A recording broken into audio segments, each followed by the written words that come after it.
All right, thanks, Dr. Draper. All right, yeah, welcome everybody. Really excited to lead this fantastic panel here. So I guess what I wanted to start with, I wanted to ask Danny to start with who are they taking in the expansion draft, but apparently that bit was already done at Carnegie Mellon. So uh, I'll start out with, so this is my first time being on the other side moderating compared to being in the audience, and something that always fascinated me, you know, when hearing about, how they got into where they're at, working with analytics either for a team or, in the journalistic sense. Um, so I just kind of wanted to start off and ask you, all of you, yeah, how did you get to where you are? What stepping stones, I guess, did you take along the way? And yeah, just a quick background, I guess. We can start with Zach, I guess. Sure. Well, Nine, thanks for having us on here. Hey, everyone. My name's Zach Gerbach. I work with the Columbus Blue Jackets as a hockey analyst for them. To answer your question in terms of how I got started, it was a long road, but it really started with me saying, you know what, I want to be an NHL agent. And I was applying to law school, going to law school there. I was interning with a whole bunch of different sort of agents here and there informally, wherever I'd get an opportunity to help them out, meet them at rinks, just literally grab them coffee if that's what they needed. And it evolved into, we can use some help with statistical analysis, with understanding how we can use analytics in our contract negotiations and our player evaluation process, and so on and so forth. And it really started with that sort of planted the seed in my mind of this is something that's really important. This is something that's not going away. And this is something that hate it, love it, understand it, don't understand it, it matters. And it really encouraged me to learn a lot about that and to sort of teach myself a little bit. But as I got more and more involved working with NHL agents, the more and more I was confident that I didn't want to be an NHL agent. And that's sort of when I took a little bit of a pivot and got an opportunity with an Ontario Hockey League team, the Mississauga Steelheads. And I was with the Mississauga Steelheads for about 5 years, which provided an unbelievable foundation of opportunity and experience. And everything sort of just snowballs from there when you're constantly learning, but also teaching other people at the same time. And eventually that turned into an opportunity with the Columbus Blue Jackets. Awesome, yeah. So Allison, you've carved out, I guess, your own little niche working with data-driven storytelling. So yeah, tell us like kind of how you got into that. I'm very curious. Yeah, I started, I did not get any sort of training in terms of pursuing mathematics past college, or journalism for that matter, although there's probably some readers who would say, yes, we can tell.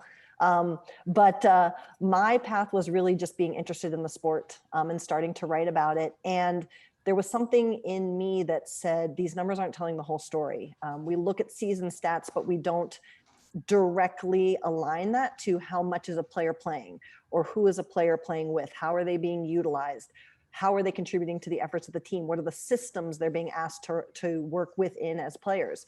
So I started doing just basic things, points per game. And then I was fortunate to be diving into writing right about the same time as the analytics revolution publicly came to hockey, and was able to connect with a lot of people in the community and go from there. And as you mentioned, my focus now really is I've had the privilege to be able to be in the room with players, with coaches, with front office personnel. And so I really enjoy taking a theory or an idea or a concept that the numbers introduces, be it about a player or a team, and then validating that with the people who are actually running the team and playing the game, because sometimes we can lean too heavily on numbers and sometimes maybe not enough.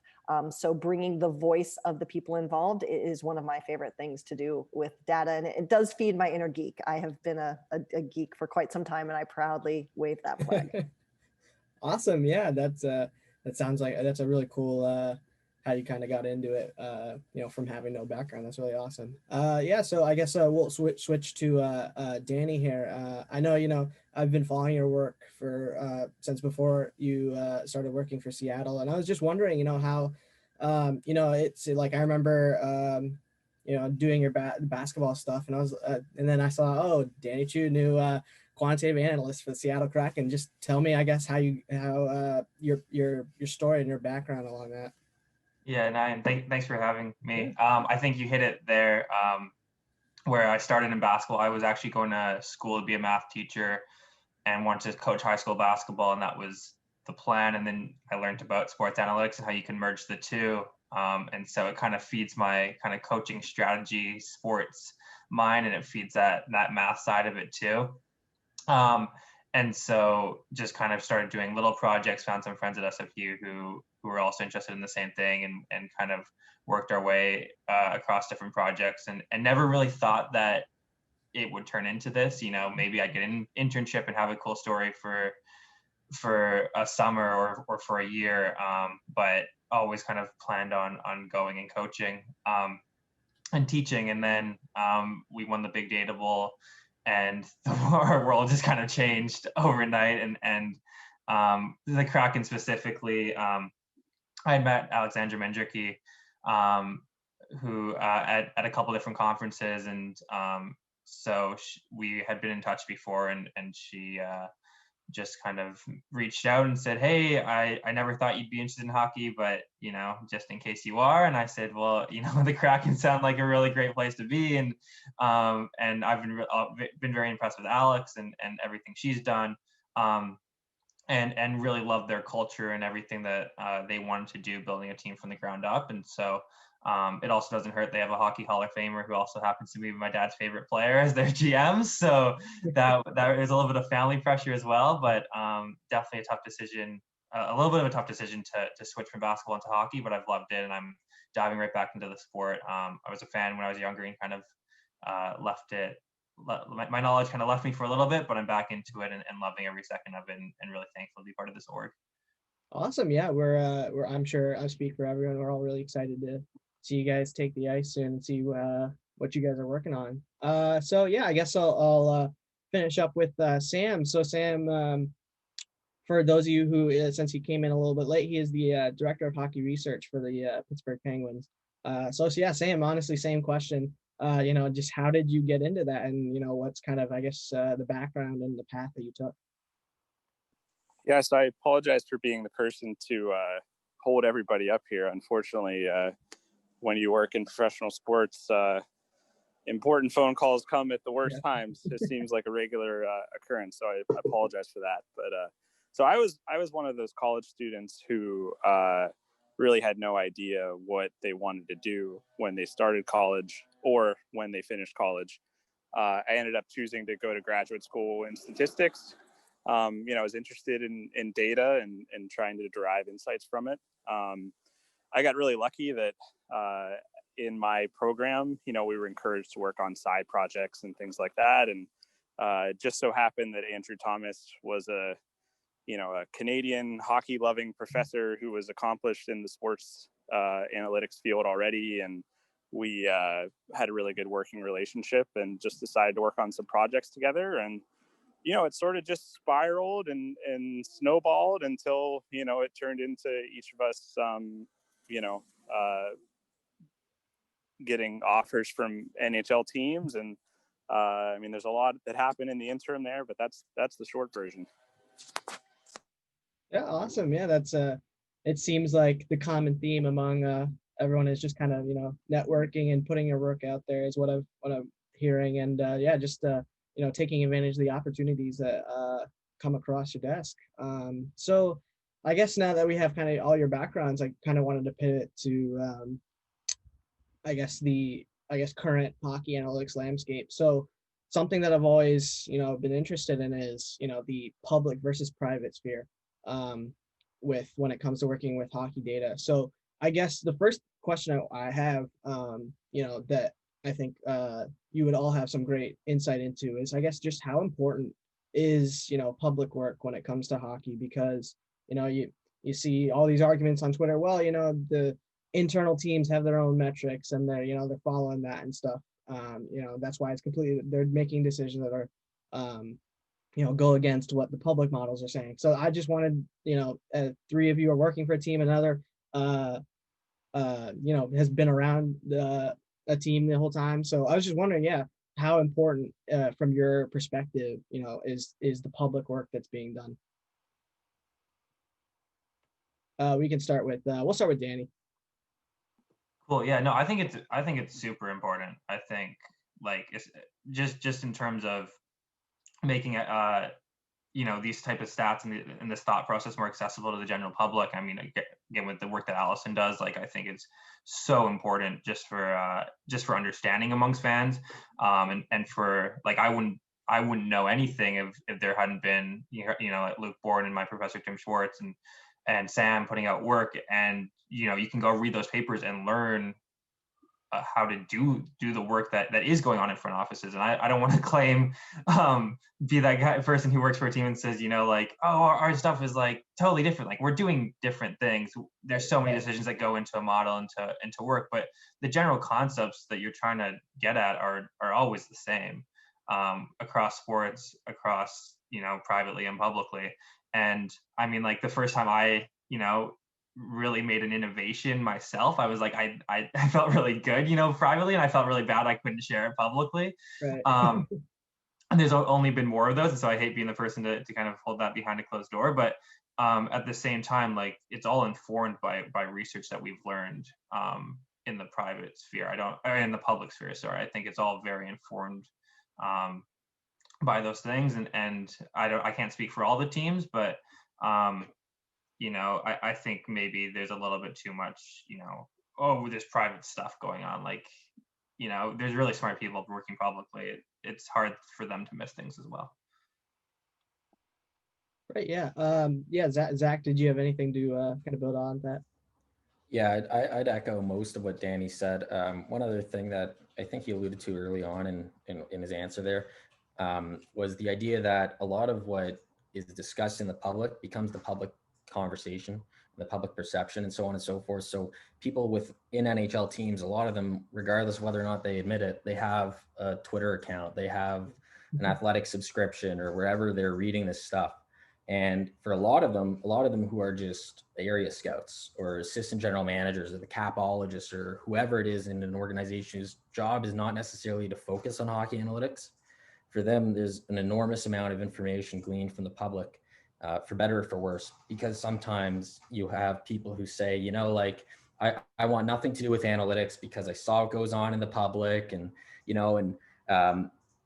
there's some bad cases like that. And there's some great cases where, like an assistant GM will shoulder tap you and say, hey, like, you follow this guy on Twitter? Like he has like 600 followers, but he posts some interesting stuff. So I think that in terms of education internally, like within the NHL, there's a lot of that going on. And I think, like Danny mentioned, it sort of points you in a direction, and the general sort of approach is pretty similar to what's going on internally. But I think the big difference is, I think that there's sort of a uniform perspective in the public, not only just one way of interpreting things, but there's a very, I think, strong sort of focus in one approach. And I think within NHL teams, you have, even within just your scouting staff, you'll have 10 different approaches on how to evaluate a prospect or a player. And so there's not a whole ton of, I think, division within the public hockey analytics world today, like there was maybe a while ago. But it'll be interesting to see how that evolves in the future, especially if some proprietary data becomes public data soon. Sure. Yeah. Fantastic. Yeah. So Sam, I was very interested by what Zach just said about, how with working for a team, you come about it with, different perspectives compared to the public sphere where you kind of have one. Is that something you've kind of experienced as well? Yeah, well, first of all, I think Danny is being a little bit humble when he refers to his own work, because if he thinks that my work was good, the work that he's doing, the work that he did in the public is the stuff that we read and then try to implement, because he did a lot of fantastic stuff. But so I think the moral of the story from that little anecdote is just that I think there is a lot of value in keeping up with what's being done publicly. There's so many smart people doing this work across a number of sports, and it only requires a little bit of creativity to apply a new approach that someone designed for, say, basketball or the NFL or something like that, and try to apply those ideas to hockey. So So I think there is a lot of value. Now, at the same time, I think, there are things that the public research community can improve on. I think the biggest one is probably, I think there's a little bit of a culture of overconfidence. And I think that people could stand to benefit from being a little bit more measured in how they evaluate certain players or teams or strategies. And that's mainly because, after working in the NHL for a while, you learn that kind of attitude doesn't get rewarded very often. And I think, being open-minded and humble about your own results will help you in the long run. For sure. Yeah. Yeah. Allison, do you have any comments to chime in with that? Yeah, I mean, I think, this panel right here is evidence of why public work is so valuable. These individuals that I have the honor to talk with now all did public work, and that exposed them to the opportunities there and now. And I think that there's two pieces of success for public work, in my opinion. And again, I think this hints to what others were saying about, yes, it's valuable, is that what really matters at the end of the day, and this speaks to Zach's point about scouts, is what questions are you asking? Because if we know what questions are valuable, if we know what questions are important for us to find success, really, whether it's easy or hard, we can always get data. Whether we're sitting there manually tracking it or it's delivered to us via some sort of tracking chip, we can always get it. So the importance isn't necessarily where you're working or at its root, what data you have available, but it's what questions can you ask? How creative can you be? But then the second half of that is data. And I think we're coming to a very important crossroads here. The Blue Jackets held a conference last year, part of which was a data competition where individuals had access to proprietary tracking data. And we're right now, for those of you who don't know, really the root source of all public hockey data is based in something a human records. There is nothing digitized. And so we are hindered by everything that goes into that, with all due respect to those individuals who are doing the very best that they can. And hockey is potentially prepared to take a big step forward internally because there's going to be player and puck tracking data coming out.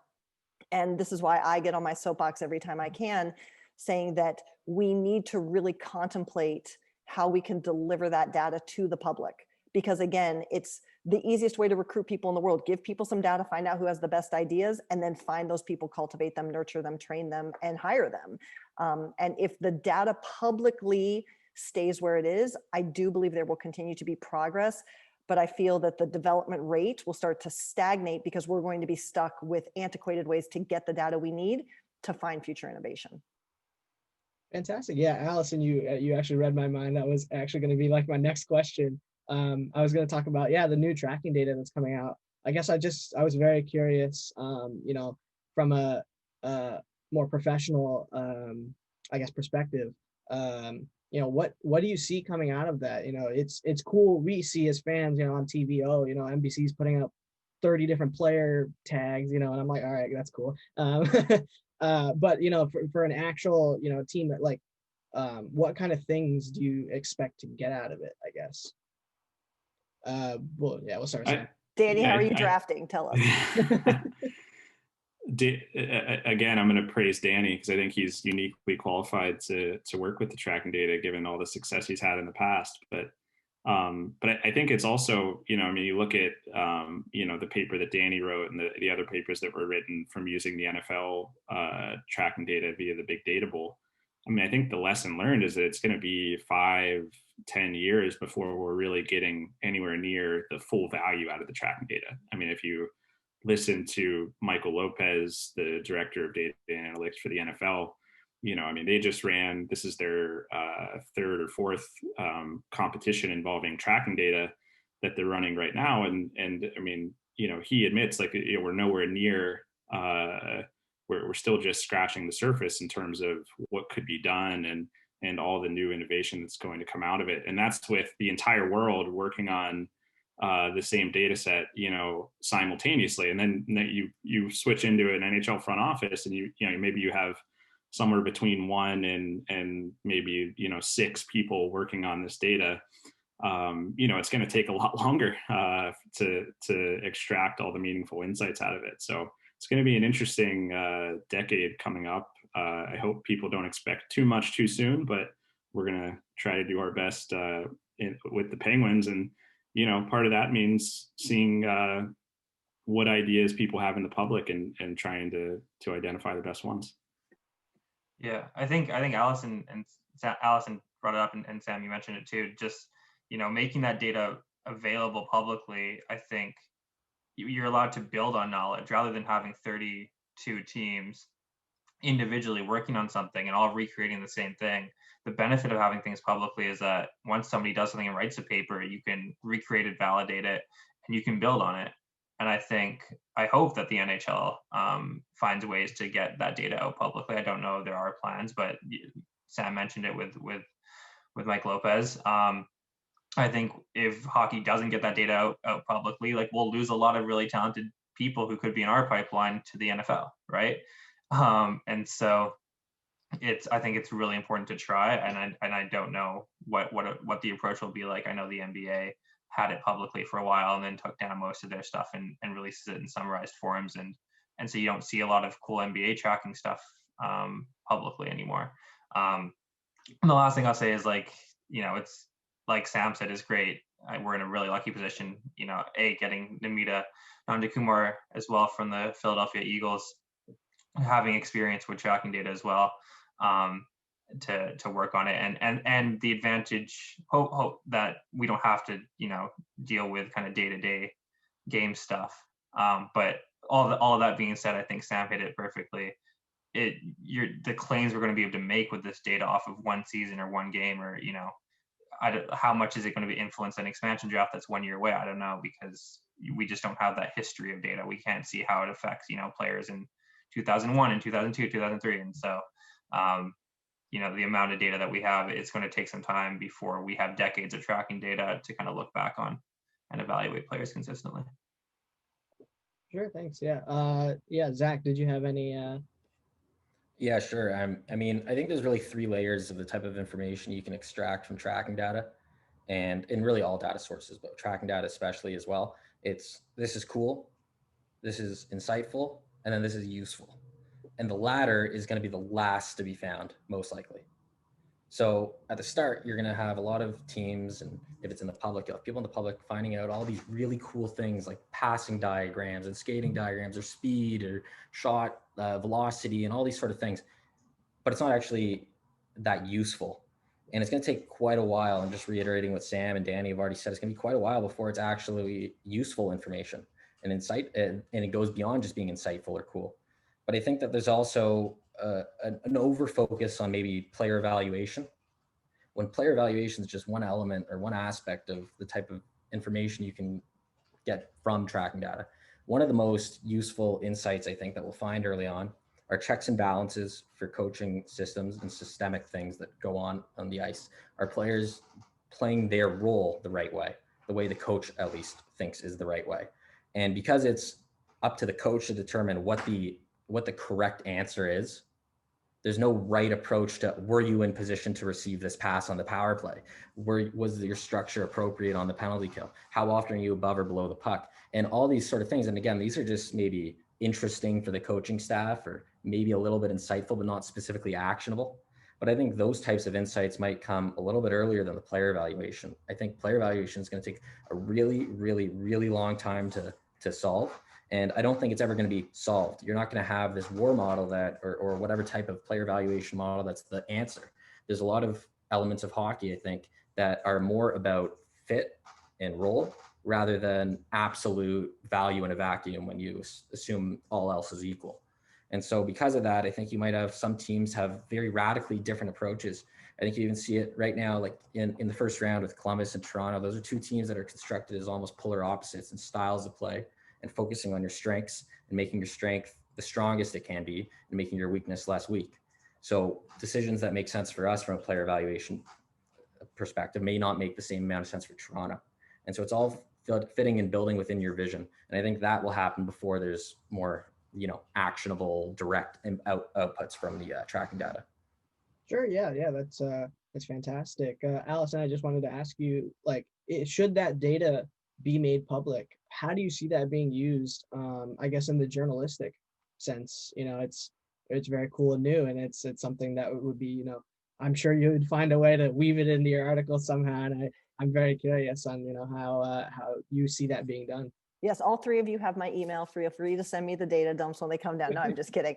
No, I think that, yes, it could be very exciting. And to build on Zach's point, I think that the challenge publicly, which is the sphere I'm working in, is that what's cool versus what matters. Because, I looked at a lot of what we saw during the playoffs, and I get it. And it's, nice player tags, et cetera, so forth. But who cares in terms of the decisions or the questions I'm trying to answer, or maybe the story I'm trying to tell. So it's, maybe some of those data points are going to be cool for betting, but a journalist is going to have to be really careful to not just hook on to something and say, this is new, and therefore I put too much meaning on it. We're going to have to be challenged to present things as this is interesting trivia, honestly, until we can truly say speed matters, or to Zach's point, speed matters to this organization, and therefore this data point matters. So I also think what's going to be a very interesting challenge, this speaks to the public space and to the journalist, is working with the data. There's going to have to be a lot of manipulation that's going to go from turning these data points into usable, interpretable data. And the more complex we get, the more we have opportunity to misrepresent data. And as journalists, I think we're going to have to take even more care to understand exactly what we're dealing with, have the skills to work with the data that we might need, and if not, relying on other resources to help us there. Awesome. Yeah, great. So there's a question in the Q&A here I wanted to ask very quickly to any of you. Tyler asks, a lot of analysis occurs at a careful pace when driving decisions, but are there any numbers or analytics that are commonly used in game to make like real-time decisions? And that's actually something I've always kind of wondered too. Is it something that I'm sure there's something assistants are doing? I'm very curious, on what kind of things you might see. I can start with that answer, with just giving two different perspectives. One was from my time with the Mississauga Steelheads, where I can speak more transparently about what was going on, and another is about what's going on today. So when I was with Mississauga, we were in between every period. There was a debrief basically with the coaching staff. They had their specific action points that they wanted the numbers on. They wanted that for support. And sometimes they'd even be as quick as, I'm looking at these things, and sometimes it's basic things like ice time or block shots, and sometimes it's more complex. But sometimes even the simple information is still information that's being used, and that makes it useful. And so when I was with Mississauga, every single period we were meeting like that. Today in the NHL, there's more resources. So there's things that maybe extend beyond player evaluation that are useful insights that can be given to a coach in between periods, things like in sports science performance. So like heart rate monitors and those sort of things. I know there's certain rules about what type of biometric tracking you can do, but there's useful stuff like that can be gleaned in intermissions as well. But I think really, and I don't want to speak for Danny or Sam or Allison from anything that she understands the experience to be, but I think that every coach may or may not have something that they care to know. And it might be something so random to you, like backhand outlet passes on the right half wall. But if that's something that they really want to know, they'll get that information in between periods and they may use it and apply it. Yeah, I struggle with this one because I don't want to be a Luddite here, but I honestly think it's pretty limited in terms of what will impact the game in the middle of the game. I mean, I think Zach hit the nail on the head with his comment about like biometric data. Like that's one thing that I think could inform some sort of decision. So if you knew, how tired a player was or something like that, maybe it would have some impact on how you use them later on in the game. But I think maybe it would be sort of arrogant to think that your numbers on, say you could quantify some strategy or something like that. It's a little bit arrogant to think that whatever numbers you come up with after the first period, are number one, that the coaches don't already know that strategy isn't working. And then number two, that whatever, you're basing this on a sample of 6 plays or something like that you saw, like you certainly don't have enough information to make some sort of prescriptive decision about what the team should do for the rest of the period, or sorry, for the rest of the game. So I think more of the value will come in like a pre-scout, for example, or maybe in like a post-game evaluation, but I don't see a whole lot of value in the middle of the game. That doesn't mean it won't impact strategy or coaching or anything like that. I just think that, it's pretty tough. Like, hockey intermissions are only 17 minutes long. And 3 of those minutes are spent walking back and forth from the bench. So like, time runs out really, really fast. So I'm not sure there's too much that could happen there. Right. Yeah. Yeah, that's both fantastic. Thank you for the question, Tyler. I guess I'll take a couple more also. Kurt asks, how do you see, this question's for everyone. How do you see kind of analytics in hockey versus other sports, specifically stuff like football and baseball? It just feels like hockey is much more dynamic and dependent on player decisions. So, fit, system, and role are key, as Zach was saying. While football and baseball seem to be more like programmed, meaning like they have a very specific job to do. So it makes, he thinks makes them easier to measure and analyze. Is that kind of a fair characterization, I guess, of the sport? Yeah, I mean, I'll let the true data scientists talk in a minute, but I think, it goes back to what are the questions that we decide are important. Something that really appealed to me that I liked during the playoffs that we saw was where they triangulated lines of formations. And so if you're using a specific strategy, particularly on special teams, measuring how true your team is able to go to the preferred setup, how quickly do they get in formation, which we at least publicly do believe is a key marker of success on special teams. Those kind of things, I think, can be valuable. We know that we need to counter for the chaos, but that means we just need to understand the questions that we need to ask. I've said this publicly, and my kingdom for someone who can help us find a way to effectively measure defense.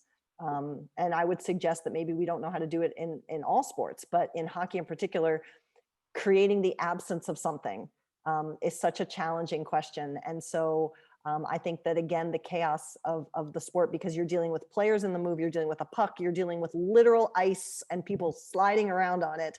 It's nuts. So I do believe that there is added chaos, but I do believe that really, really smart people can, to whomever said it earlier as well, caveat to that point, or find ways to negate it out as a variable.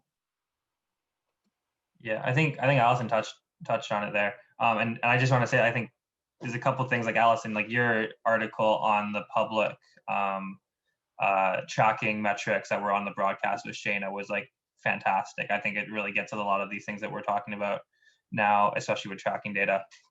But in terms of like the fluidity of the game, I think what it's done is it's made it harder to keep track of box score stats. Like there's less things that we measure that happen on the ice. And so it does make it harder in terms of data there. And hopefully, again, coming back to tracking data, we get to see more of what happens on the ice now that we have, now that tracking data is on its way. And so hopefully we can measure some of that fluidity in a better way, because we have more information about events. Whereas before it was harder. So I hope that that's the case, but it does make it more challenging, I think, having everything be fluid. But Allison hit it right on the head. You got to ask the right questions. You have to ask the important questions. And I think as we get more data, we'll be able to answer those questions even better. And I just want to add that Allison herself is also an excellent data scientist, and she is also being too humble. So For sure, definitely. Yeah, so I had a couple specific questions I wanted to ask to each of you. First, we'll start with Danny. I'm sure you're going to get asked this every conference you do. But I love that. I'm sure that all the attendees here are going to want to learn. I guess what are the unique pros and cons with working with an expansion team, and then conversely for everyone else, when an expansion team's coming in, what are the things you have to, adjust, I guess, in your process, and I'm sure everyone's asked Danny about this, but it would be kind of cool to also know, for the teams that aren't expansion teams, going into the draft and, dealing with an additional team in the league. Yeah, Namita tells me all the time I have the best first job ever, and like it's 100% true. Like it's like such a blessing, and the expansion team part of it is just incredible. And I'm actually not going to give a data answer for this one. I think the thing that struck me most about the Kraken was this building of the culture from the ground up, and not having any cultural baggage. Not to say that other places their culture is bad, but just that we get to make it what we want, and Todd and Ron get to set those visions, and everyone who's hired is hired with the intent of filling out that vision. And so right now we're at a really cohesive place, and maybe in 5 years, and I hope not, but maybe in 5 years, like, people get fired and move on and get hired, and it becomes a regular organization. But right now, at this point, we have a clean slate, and we get to really build from the ground up. And so there's a lot of really important initiatives on the business side that I think are just really make the Kraken a great place to work, and that's all because we're starting new. And not to say that another organization can't do it, I think they can, but it's just harder when you have organizational baggage to work through. On the data side, it's nice because part of that culture is, hiring Alexandra Mendricki as the first employee on the hockey operations side, right? And that's a woman who does data, and like that thought process is really, really exciting to be a part of. And so, yeah, I'm not sure if that answers your question, but that's honestly what gets me excited about working for the Kraken are those types of things. Yeah, that's fantastic. Yeah. Does anybody like have, the other side, I guess, of perspective, kind of like, what's the challenges with dealing with an expansion team as opposed to being a part of it? Well, I guess the main the thing that we have to be cognizant of NHL teams is just the expansion draft rules and the types of situations that may play out. When you have to be conscious that certain players need to be exempt or exposed in the expansion draft. And so when you're signing contracts a year or two out, you have that in the back of your mind. In terms of day-to-day operations, I mean, it really doesn't change anything. It's just, we know that something is looming, a specific event. Outside of that, we're not really preparing for the ad of Seattle, no offense, Danny, but it's really just pertaining to the expansion draft, I think, unless Sam has anything maybe different to share. All right, awesome. Yeah, I guess we're running a little bit low on time here, so we'll wrap it up here with a question from the audience from Ashley. She says this question is for Allison. As a fellow woman who is emerging into the sports and data science ecosystem, you're very inspiring. What is your advice for women breaking into the sports technology and storytelling industries? And what are some of the biggest challenges you've had to overcome? Well, Ashley, that's very kind. Thank you for those nice words. I think that the best advice I've gotten, and that I seem to hear from other women too, is find other women. I at my own peril, my DMs are open. I'm happy to share with you my email. Reach out to women, ask for advice, counsel with them. There are women who counseled me who I can go to. I counsel women now. Find those who are in the same kind of experience as you are. They can help you through the great times, celebrating, and help you through the rough times, because they do exist. It is very real that some people don't like or aren't used to seeing a woman around sports. I have come to realize that's actually part of what drove me into the data side, is that it was harder for people to question me if I had data backing up what my points were, because there are some people who don't want to hear from a woman, or think that, even basic, they can't curse around a woman, or they can't speak their mind around a woman, or women are in there for other purposes, not having to do with doing a job in journalism. So I would say, find your voice, be true to your voice, do stand up for yourself. Don't feel like you have to take a lot of insert word here. If there's anything I can do to help you, Ashley, please feel free to reach out. I'm always here to talk through questions or concerns, or share the good and the bad stories that happen as a woman in sport. Awesome, fantastic. Yeah, I think that's about wraps it up. I think we want to make sure we have the sports business panel coming in here. at 2. So I think we're gonna finish. I want to thank all 4 of you so much for being here today to kind of share your wisdom and your experiences with us. And yeah, thank you so much. 9, do you mind if I share one quick thing? Yeah, for sure. Just with the participants. I already see my LinkedIn starting to blow up, so I imagine it's going to continue like this, and for Danny, Sam, and Allison as well. So there's a lot of people who are probably watching this video or this panel and saying like, how do I get started in hockey analytics? How do I break in? What can I do? And I was just on the phone with someone this morning and yesterday asking these very same questions. One of the sentiments that I see going on right now is, there's so much uncertainty right now due to COVID. When's the season going to start? What type of budgets our team is going to have? So I'm not sure if now is the time to get started. Use this time, get started now. Just put stuff out there in the public, engage with people, network, build your own name, build your own skills. It's a long path. It's a marathon, not a sprint. You're not going to be hired by an NHL team 3 months after, opening up a blog. But get started now. The earlier, the better, and just be persistent and keep working your way up. Awesome. Great. Yeah. Is there any last questions? I can just echo what Zach said and add on. Just read Allison's work, and she'll point you to others who do good work. But I think the first thing as you do your work is make sure you're aware of what's out there publicly as well and what other people are doing. I want to say, honestly, Danny is dead right with read Allison's work. And I'm serious. I'm not just trying to flatter Allison. There's not a lot of people in public hockey analytics today who can communicate concepts as well as Allison can. And if you're writing like Allison, if people are understanding your work the way they understand Allison's, and people respect you the way they respect Allison, that means you're doing the right things regardless of your technical skills. Well, you guys are all very kind. The check is in the mail. Thank you for the nice words. So I feel like I have to say something nice about Allison, or else like. No. You're here first. Sam hates Allison. It's true. If we're all giving free advice, I would just say, I'm scanning the list of attendees here, and I see, 5 to 10 people who work for professional sports teams, and I think that's consistent at all these conferences. Something like, say, 10% of the people who attend are people who work for professional sports teams. And so if you have an opportunity to do your own work and present it at a conference like this, I think that's a great way to get noticed and, to represent that you're capable of doing the job before you actually get hired to do the job, because that's what a lot of people in sports are looking for. And Allison, she's okay. Sam, you're the best. All right, well, thank you all for a wonderful panel.